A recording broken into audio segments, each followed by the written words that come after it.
بسم اللہ الرحمن الرحیم۔ السلام علیکم ورحمۃ اللہ وبرکاتہ۔ محترم سامعین کرام، جمعیت علماء ہند کے صدر حضرت مولانا سید ارشد مدنی دامت برکاتہم کا یو پی حکومت پر آیا بڑا بیان۔ دکانداروں کا نام ظاہر کرنے والا حکم، حکومتی سرپرستی میں مذہب زدہ نفرت کی سیاست کا نیا کھیل، مولانا ارشد مدنی۔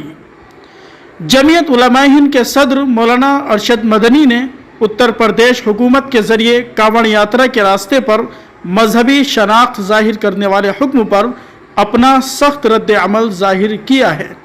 انہوں نے اس عمل کو مذہب کی آڑ میں سیاست کا نیا کھیل قرار دیا ہے اور کہا ہے کہ یہ ایک تفریق آمیز اور فرقہ پرستی پر مبنی فیصلہ ہے۔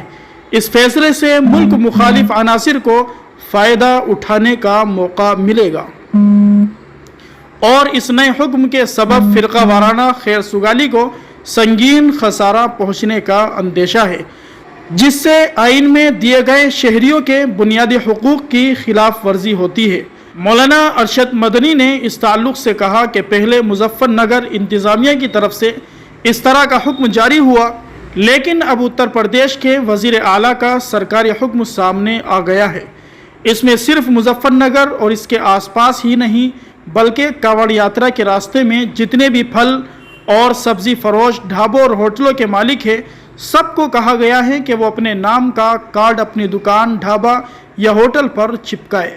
مولانا مدنی نے کہا کہ اب تک ہمارے پاس ایسی خبریں پہنچی ہیں کہ بہت سے ڈھابوں اور ہوٹلوں کے مینیجر یا مالکان جو مسلمان تھے، کانوڑ یاترا کے دوران انہیں کام پر آنے سے منع کر دیا گیا ہے۔ ظاہر ہے کہ سرکاری حکم کے خلاف جانے کی ہمت کون کر سکتا ہے۔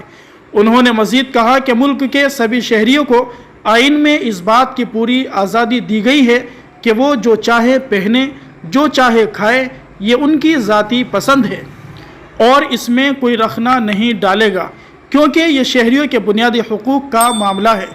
آئین میں واضح لفظوں میں کہا گیا ہے کہ ملک کے کسی شہری کے ساتھ اس کے مذہب، رنگ اور نسل کی بنیاد پر کوئی تفریق نہیں کی جائے گی اور ہر شہری کے ساتھ یکساں سلوک کیا جائے گا۔ محترم سامعین کرام، دعا کیجیے اللہ تبارک و تعالی ہمارے ملک ہندوستان کی حفاظت فرمائے، طرح کے ظلم سے، نفرت سے اللہ تبارک و تعالی ہمارے اس ملک کی، یہاں رہنے والے تمام باشندوں کی حفاظت فرمائے۔